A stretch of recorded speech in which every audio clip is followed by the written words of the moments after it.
In a situation where we've got full martial law lockdown, or maybe there's a war that just broke out, that's where things get really scary because of the fact that there's only enough food in every major city to last 3 or 4 days.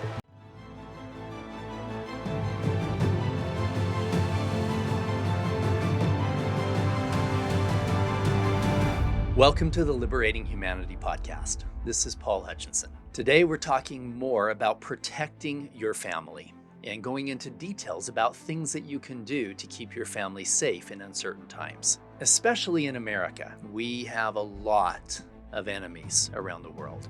Not only enemies in the form of traffickers or people who could do things to abuse our children, but enemies that would disrupt our way of life, particularly in the systems of control that we find ourselves in. Again, when we were doing our undercover operations, if we went in a fearful state while we were talking to these traffickers, we would have been killed. They would have known that we didn't fit in that situation, and it would have been very, very dangerous. So the best thing that we could do was be prepared before we ever put ourselves into a position where we were face to face with people selling children. We need to make sure that we could handle things with our bare hands if things went south. We needed to make sure that we had our undercover profile memorized. Every single little part of it had to be memorized so that we went in very confident, knowing if something went crazy, we could be in character, but we could also handle any negative situation that came up. So things that people fear, things that people have a lot of anxiety about, especially in America, are number one, money. And in the future, we're going to go through a bunch of podcasts on financial liberation, on things that you can do to keep your family safe from a job loss, or from losing your house, or from being in a position where finances are dictating your decisions with your family. Another thing that people have a lot of anxiety about is the future, because of the fact that there are so many unknowns with the future. Understand this: the decisions that you make today will create the future that you want. And that includes making decisions today to keep your family safe from potential challenges that could come up. Another thing that people have a lot of anxiety about is their health, their relationships, their children, and their safety. Last time we talked a little bit about the potential risks that are out there, things that could really disrupt our way of life, and things that, some people get all worried about. There's the tinfoil hat people out there making sure nobody can read our minds and whatever. And there's people that are super concerned about a big asteroid hitting the earth or whatever else. The truth is, yes, those are all things that could very well happen. But if we're spending our time exerting a lot of negative energy and worrying about things that have literally a 1 in 100 million chance of happening, then we're wasting a lot of energy. However, although something like a extinction level asteroid is a 1 in 100 million chance of happening in our lifetime, there are things that are a lot higher, including chances of being a victim of a violent crime. That is a 75% chance at some time in your lifetime. And so we're going to have a few podcasts specifically on hand-to-hand combat, situational awareness, edge weapons training, all of these different things that I went through, this training that I went through before doing undercover work. So the first thing I want to go through is clean water. And again, water is one of the most important considerations. You can go without food for a few weeks. You can only go without water for a few days. And clean water is so important. It's almost better for you not to drink anything if you're going to be drinking crappy water that's going to give you some crazy diseases. And I know I've been super sick before. I've been in situations where I was in the mountains and I drank some stuff that wasn't purified and I was sick. And if we didn't have the right medication to help me through that, it would have been pretty dangerous. So there's a really inexpensive thing that you can get that could literally save your life if any of these situations happen. And it's called a LifeStraw. I probably should buy stock in these guys' company because I promote them all the time. It's a little straw. It's about $20. And you can watch online. I mean, some of the owners of this company, they're using this thing and they're drinking everything from pea water to dirt water they found in the front yard, everything, and just sucking it through this straw. It's super easy. It's something you can keep in your backpack. Having a way to immediately purify the water is super valuable. And those life straws are simple. And you can get them in a little bottle form as well. You can put your water in your bottle and you can suck it through something that's purifying while it's there. Having something like that in your house gives you a peace of mind like nothing else. If you can't afford 20 bucks, go without your morning coffee for just a few days, just for the peace of mind of knowing that you can purify your water on the go anywhere that you want to. They also have these little bottles with these tablets in them, but those tablets do a good job and they will keep you alive. Right? So that you can get a little tablet, a little bottle with some tablets in it, and it has all the directions on the side. These are super inexpensive and they will be priceless if you're in a situation where any of these things happen, where all of a sudden the water system, now you say, oh, water's going to go flowing forever. If you live in a city where it's somewhat flat, which most of the United States does, where you've got your water up in those big water tanks, right? How do you think the water gets there? It gets there through electricity, right? There's pumps that are pumping that water there. And if we have a grid down situation for a week, a few weeks, a month, or up to a year, that water is not going to be pumping up there. And that tank is going to disappear within a few days. It's going to be gone. And so now you've got to figure out, okay, where can I get my water? Well, there's a pond in the backyard. Well, are you going to drink from that?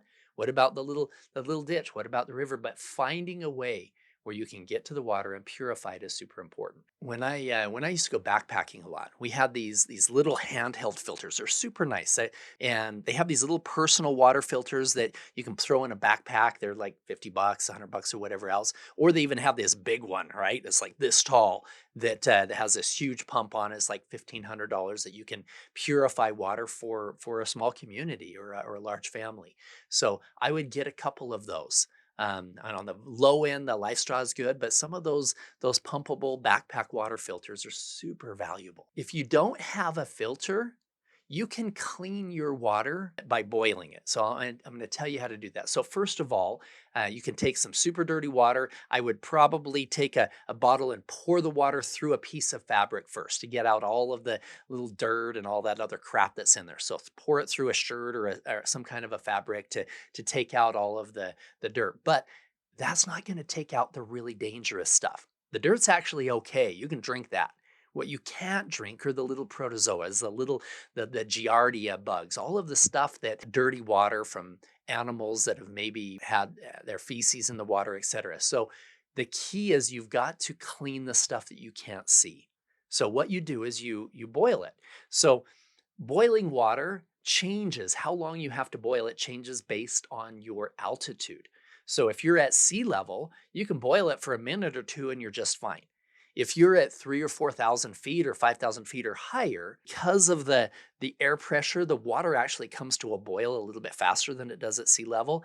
And you need to boil the water longer. I say if you're at 4,000 or 5,000 feet, do it for 4 or 5 minutes. Add an extra 4 or 5 minutes onto it if you're up in the mountains, if you're not at sea level.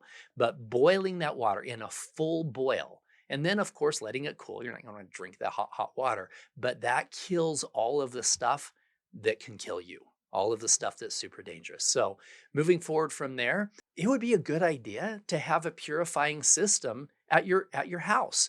A lot of people have those reverse osmosis things underneath their sink or whatnot. Those are great. Having something like that in your house would be something that could, of course, save your life. If you have a bug out location, meaning you've got a cabin, you've got a ranch, you've got a place that you can get away from the city if things get challenging in the city like what we're talking about here, having multiple wells or at least one good well at your ranch, at your cabin, at your family bug out location, having a well that you can access that deep water away from the municipal water system, away from anything that could stop when things get difficult would be very valuable as well. Make sure that your water sources are not things that can be easily tampered with. if you're pulling all of your water out of a stream or whatever else, you have to know what's upstream from. We had a property in Latin America where we continued to have situations where people were getting sick from the water that was coming in, and we thought that it was pure, and we had somebody hike up. And we realized that the place that it was all coming out of happened to be three or four other properties that were sucking out of that same area. And there were some cows that were upstream from it and whatever else. It was a disaster. So we had to start over on that water and make sure that whatever was upstream from us was not something that could be tampered with or wasn't something that was going to be affected by the animals, etc. It's also good to consider rain collection, having a way to collect the water that's coming off of your roof. That's as simple as having some buckets that are at your drain spouts and being able to collect all that water so that you can use it to water your garden or to purify stuff for you to drink, etc. Another thing that we found that was pretty fun is something called a water bob. And people are saying, what's that? Well, this is something that you can put in your bathtub. So let's just say that boom, all of a sudden EMP happens, or all of a sudden there's a situation, a massive earthquake or whatever else. A massive earthquake, you're probably going to have fresh water still coming through your pipes for a little while. But if something broke upstream, if some of the pipes were broken or whatnot, then it could very easily contaminate your water that's coming into your house. So ideally, it would be good to grab as much water as you can right as soon as the situation happened, as soon as the EMP goes off, as soon as the massive earthquake, etc. Well, what these are big plastic sacks that are put in your bathtub, and you hook one side of it up to the faucet, and you turn it on, and boom, the entire bag will fill up with water, and then you seal it off. Now you've got an entire bathtub full of clean water that you've kept inside this, like I say, a water bob. Another things is that people don't think about is the water that's in their hot water tank. You should have a big hot water tank in your house. Well, there's extra water that's in there that you can access in your mechanic's room and be able to take the water that's there. You also have water in the back of your toilets. Now, of course, the bowl of your toilets, you don't want to be dealing with that. That's all stuff that is you're using to pee in, etc. But the back of your tank has a few gallons back there as well. So just in case, as long as you have a way to purify it, there's a lot of different things in your house that have water there. I would suggest also storing some water in water bottles.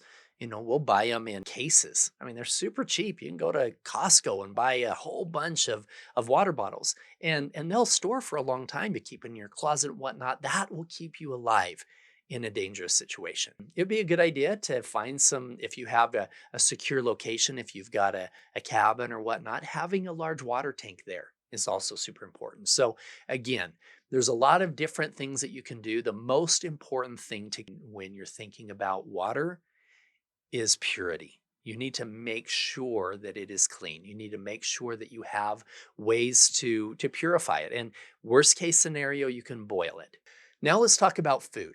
Now, in a situation where we've got full martial law lockdown, or maybe there's this huge pandemic and nobody even wants to go to the stores, maybe there's a war that just broke out and want to go outside because of some of the situations that are happening there. Or, like I said before, a high probability of our electric grid shutting down and staying down for a week, a few weeks, a month, or a few months, even up to a year. That's where things get really scary because of the fact that there's only enough food in every major city to take care of about 10% of the population ongoing in terms of what's being grown. But there's really only enough food in the grocery stores to last 3 or 4 days. So first of all, something that I keep in our cars is they have these prepackaged high energy bricks, like food bricks, right? I put them in just in the glove compartment of the car, just one of them in there in a get home bag in your 72-hour fat pack or whatnot. Having a couple of those in your car, maybe a couple at your office and whatnot, those things will last you a few days and keep you alive. So they're super easy. They'll last forever. I like freeze-dried food. There's dehydrated food. There's canned food. You can preserve food like your grandma did and put it in these mason jars and learn how to can it. And we'll go through that in a second. But There are machines called freeze dryers. You can buy them. In fact, I've got some friends at Harvest Right that sell these things, and I love them. You can put your leftovers in there. You can put eggs in. You can put anything you want in this freeze dryer machine. And what it does is it goes to this super, super cold. I think it's like 40 degrees below zero.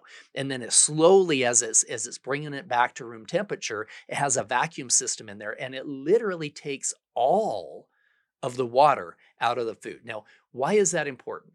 There are three things that can lessen the shelf life of food. Number one is water. If you've got liquid in your food, if it's wet at all, then it's going to go bad fairly quickly. So if you can remove all of the water in the food, then it can last a long time. If you can remove all the water and keep it away from oxygen, because oxygen also makes food go bad over time, or sunlight. Those three things, you can literally get a 10 to 20-year shelf life on most food. These guys do a great job. A lot of this freeze-dried food, you just add hot water, you let it sit for 5 or 10 minutes, and you pull it out, and you've got lasagna, you've got spaghetti, you've got chicken and dumplings, all of these amazing foods that are already pre-cooked, ready to go.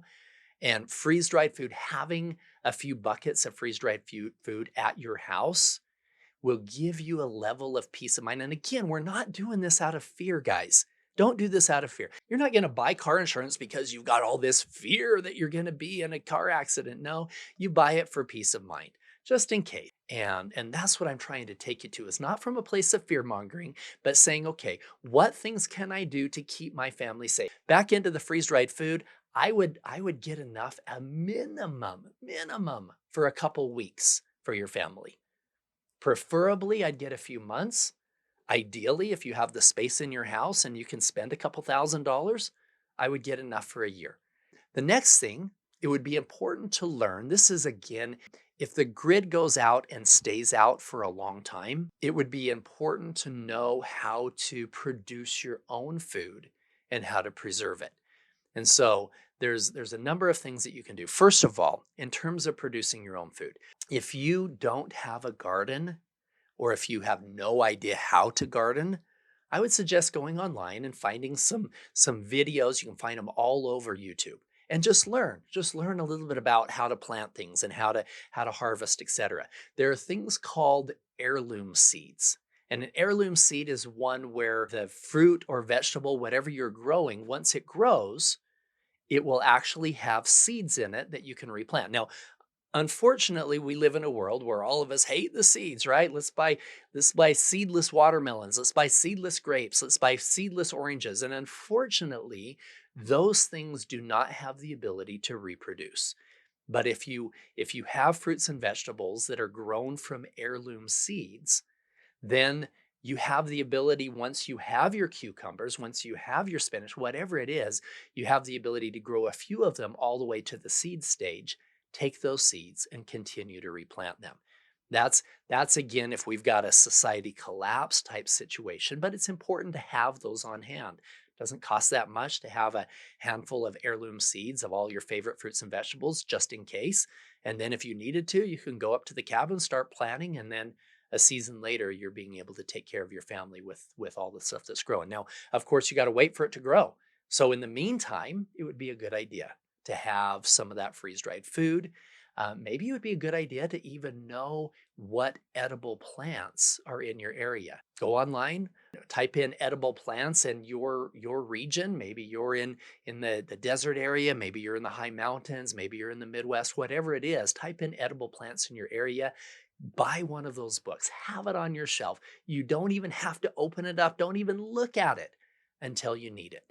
And when you need it, then you're like, oh crap, guess what? We have that book. We can go outside and I didn't even realize this. Hey, guess what? Dandelions are edible. Those things grow all over in the wild and they're pretty good. I mean, you can take the leaves and turn them into a little salad. There's so many edible plants that are growing wild everywhere. Understanding what things are growing wild in your area that are edible, getting some heirloom seeds, learning how to can, how to freeze dry. And it's important, if you're storing food, that you store food that your family actually likes to eat.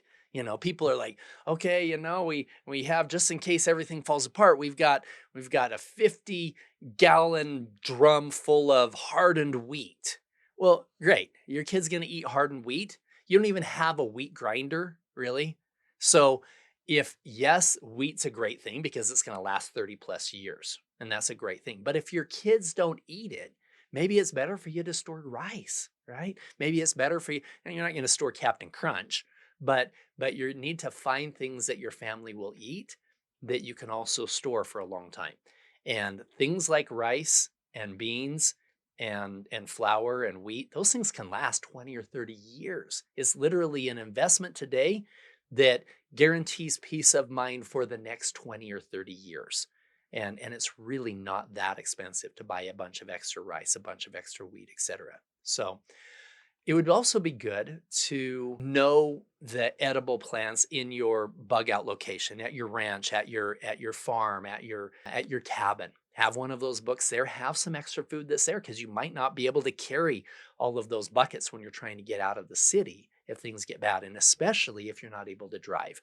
If an EMP takes out the electronics in the car, if it makes it so that the roads are impassable, etc., those are all things to be thinking about, making sure that you can walk to a place outside of the city to keep your family safe. If you have the cash to do so, I would suggest getting freeze dried food for 2 to 5 years. Why 2 to 5 years?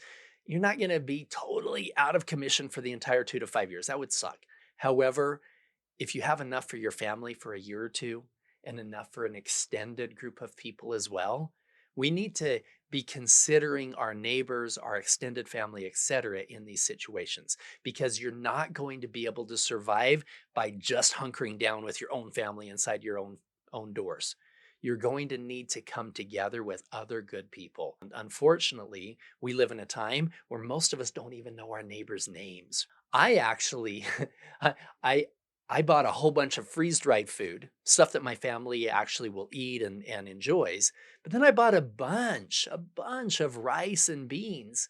I've got hungry kids coming to my door. I'm not going to turn them away saying, oh, you know what? Sorry, your mom didn't prepare, so too bad for you. No, I'm going to have some extra things that I can give them, some extra cans of beans, some rice, some things that last a long, long time that I can store extra in my garage that I can give away and help those who are in need during that time. If you are going to do canning, the only thing that you need extras of is a whole bunch of those extra lids, and you can buy them in like 50 packs and 100 packs, etc., of these lids, and then you have the bottles, and then you could literally can on an open fire. You can take your pot, you can put the boiling water in there, put the stuff inside, seal it down with those new lids, and be able to create long-term storage of whatever fruits are coming in season at that time and keep your family in a place where you can feed them long term. It'd be good to make sure you have some fruit trees somewhere on your property. You can buy ones right now that are 2 and 3 years old that are literally fruiting this year. We have orange trees on one of our properties that literally there's like 300 oranges at a time coming off of one tree. There's massive, massive trees. And so a lot of things that you can do to keep your family safe from a food standpoint, to making sure that you have some food on hand, that you have the storage of the food at your house, you know what things are edible in your mountains around your house, in your neighborhood, etc., having extra for your neighbors. And a lot of these things, like I say, they don't cost that much. You can buy some heirloom seeds for 10, $20 and have a whole bunch of them. And you could buy one of these edible plants books for $20. I like to get these 5-gallon buckets because number one, it's going to keep the oxygen out, it's going to keep the bugs out, it's going to keep the rats out, it's going to keep and the air and the sunlight as well. And so what we do is you'll take these 5-gallon buckets, you'll fill them up with your rice, you'll fill them up with your beans, you'll fill them up with whatever it is that you're storing. And I like to put these oxygen absorbers in them, and you can buy these online on Amazon for pretty cheap. And you get these oxygen absorbers, throw a few of those in the top of it. If a little 300 cc one should be just fine. You fill your bucket all the way full with rice or something like that, and then you put on one of these sealed lids on it, right on the top, because you're going to forget what's in there. Right on the top, the rice, 2024, so you know the year that you put it all together, and put it in a closet, put it in your basement, put it out in your garage. Keep it away from extra heat. If your freeze-dried food or your stored food goes and it's 100 degrees out in your garage and you're living in Vegas or whatever, well, it's going to take your 20-year shelf life down to 5 years or 3 years, depending on what's in there. And there are other things that aren't going to last as long as your rice and other. Guys, I'm telling you right now, I've been paying attention to these things globally. If you watched my last podcast, you'll know my conversations with guys that are pretty high level government in military intelligence and three-letter agencies and guys who are really in the know. These guys are aware of some of our greatest threats, and I'm telling you right now, for us to believe that we're never going to need something to purify our water. We're never going to need some extra storage of food in our house. We're never going to be in a position where the system as we know it fails. That's pretty naive. That's the same naivety as some family that's going to some risky place in Latin America with their young daughters and letting them go online and just text whoever and say what city they're in and walking by themselves in the middle of the night. That's a really dangerous thing to allow your family to do. And I believe that ignoring these things and saying, hey, you know what? I think my microwave's going to work forever. And I think that grocery store is always going to have just-in-time food. Unfortunately, the day will come where you'll say, crap, I shoulda, coulda, woulda. And I don't want that to happen for you and your family. I want to make sure that you are fully aware of the potential risks, how real these risks are. I think that a lot of us had a big wake-up call when when the scare of the pandemic came around, where people were like, "Oh no, you know what? How do we make sure that we're not going to get sick from our neighbors and whatever else?" Well, hand sanitizers work really, really well, and if there are a lot of illnesses that are passed on by shaking hands, by somebody wiping their nose and shaking your hand or touching a doorknob or whatever, and a lot of these germs can stay on those surfaces for quite a while. But if you have hand sanitizer in your car, in your bug out bag, in your house and whatnot, things like that are really valuable. You can have a bottle of sanitizer at your house. I I keep a lot of extra soap. People are like, oh, you know what? They're just in time for everything. Oh, we're out of soap. Okay, let's go to the store and get some more. Think ahead on these things. Things like soap, things like deodorant, a lot of these things that don't have a real shelf life that can last 1 or 2 or 3 years. Why not? Why not, number one, save yourself from having to go to the store every time you're out of your hand soap and other things that you're going to go through anyway. Why not go and buy enough for a year? Do you realize that in Venezuela, there were more riots when there was a shortage of toilet paper than there was when there was a shortage of food? Okay.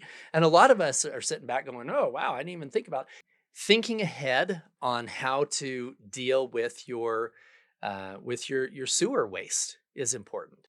You can buy a portable toilet system with this solution stuff that you put in it, and you can buy some real nice expensive ones. You can buy some cheap ones. Literally, you can get a 5-gallon bucket. You can get this little lid that looks like a toilet lid and a bunch of garbage bags that you can put inside of it, and then this stuff that you can sprinkle on it to be able to start breaking down the smell and the waste itself. Stuff like that, having one of those in your closets just so hey, if things really get bad, I have a way to be able to take care of our sanitation issues.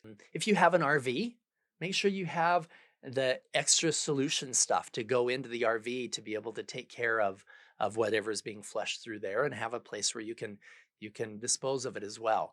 Have a toilet waste plan for your house, saying, okay, if we have to stay here and if the toilets aren't working anymore, how do we deal with that? And have one for your bug out location as well, for your cabin or whatever else you're going to. That would be valuable. I would get lots of garbage bags. You can use it, like I say, in the toilet sanitation side. You can use it in everything else that you're doing. keep yourself out of the rain, turn into a little rain suit and whatever else. But have lots of extra garbage bags. Have a couple big boxes with a few hundred of them in there. If you are getting out of the city and you are there at your cabin or whatever else, having a system or having a compost system is great as well.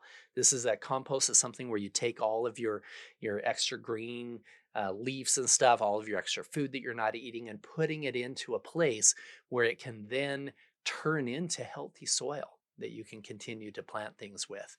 If you don't have a bidet, even if you do, I would get some extra toilet paper. Again, that the toilet paper was the one thing that created the biggest riots in the street in Venezuela when they ran out of toilet paper. If you have a place away from the city, it's super valuable to have a septic system.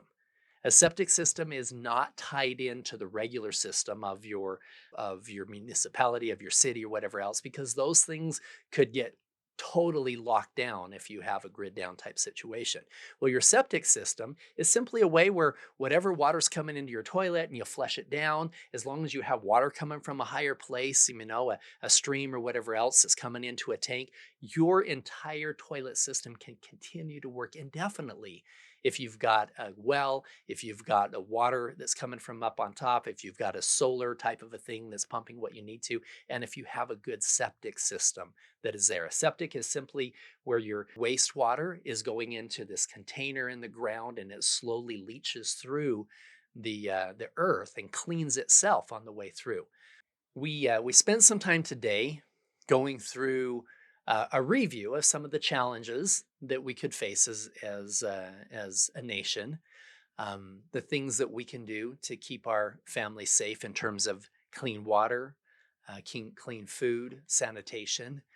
I'm going to hold off until next week, and I'm going to go into details on communication, security, what kind of ways to keep your family safe from a security standpoint, different type of weapons, etc., protection against nuclear, biological, or chemical type warfare. We're going to be talking about transportation, medical care, shelter, power, and other things moving forward. Thank you for joining me today on the Liberating Humanity podcast. We talked in detail about some of the potential challenges that could affect your family. In the past, we've talked about keeping your kids safe from trafficking, etc. I believe that it is important. I felt super strong over the last few weeks that I need to share my knowledge on keeping your family safe from some of these potential supply chain disruptions, pandemic restrictions, widespread riots and looting, a dollar crash, a cyber attack on our banking system, but most likely something that could affect our infrastructure. The power grid going down for a week or two, a month or two, or longer. These things are real. Our enemies, every one of them have EMP technology, and all of them have in their playbook the way to take down America is through making them fight with each other over scarce resources. That's something that we don't want to have happen, guys. Let's make sure that we have plenty to take care of our families, to take care of our neighbors, and that we know what to do if one of these things happen. Next week, we're going to go through a bunch on communication. We're going to talk about how to make sure that you can still communicate with your family, with your loved ones, because if the grid goes down, your cell phones stop working, guys. It's important to have the ability to stay in touch with other members of your family. We're going to talk about security, how to keep your family safe, where to go to keep your family safe, what kind of weapons, if any, that you're comfortable with, or maybe personal training that you can go through to be able to feel comfortable that you can protect your family if civil unrest breaks out in your area. We're going to talk about nuclear, biological, and chemical weapon protection. We'll talk more about transportation, things that you can do now to ensure that you have the ability to take your family to a place of safety when things fall apart. We'll talk about medical care and some of the things that you can store now and the important things that you need to have on your shelf when things fall apart. Thank you. Thank you for sharing this time with me today on the Liberating Humanity podcast. I feel very strongly that these things will be as valuable to you or more than the information on keeping kids safe from traffickers. All of these things are part of liberating humanity. Thank you for joining me today.